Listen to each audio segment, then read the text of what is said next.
welcome back to Inventor. We're going to take a few minutes and talk about our parametric drawing tools, particularly our snaps and our planes. Now, if I look at this cube, this is a normal cube you have. Now, how many planes are on a cube? 6. There's 6 surfaces. Now, that's exactly what this over here represents in our navigator bar. Now, the deal is, I have a top, a front, and a right side, right? Just like I have over here. As I rotate this, I also have a left side, I have a back, and I also have a bottom plane on this guy. Now, as I rotate them back around, I can look at all my planes. But the funny part is, in Inventor, we don't just have to look at them, we draw on them. So let's take a second and I'm going to create a sketch.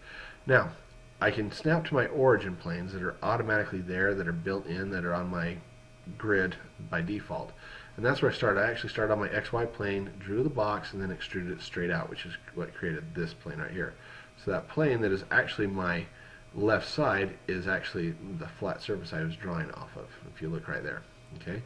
Now I'm just going to click right here on my front plane and I'm going to rotate around. Now I'm back on this, I can draw right on it. Now some of the stuff we need to be aware of when we're doing this is snapping tools. Snapping tools are pretty well automatic in Inventor. There is, see this green dot as I drag my cursor around? That is snapping right there to the exact corner of that box. So if I drag it out here, and I'm just going to make up some random shapes for a minute.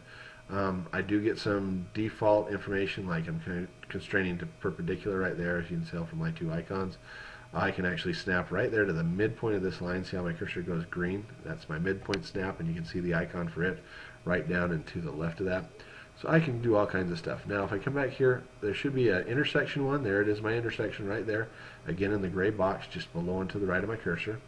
So I can do all kinds of stuff here. And it makes various sketches that work for us to do all the things we need to do.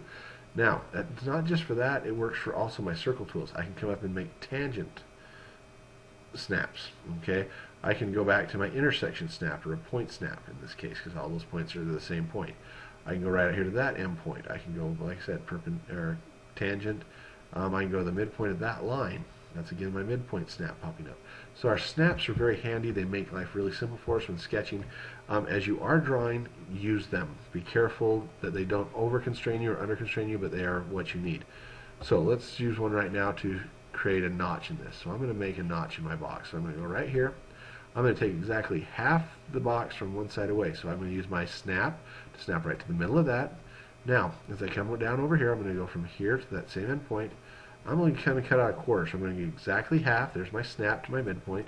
If I bring it out this way, I can now snap exactly to that one and exactly to that one. I've just created a sketch. Now, did I use my snap down here? If you look real close, no, I didn't. I have to actually snap onto this endpoint and snap it to that endpoint to close my sketch.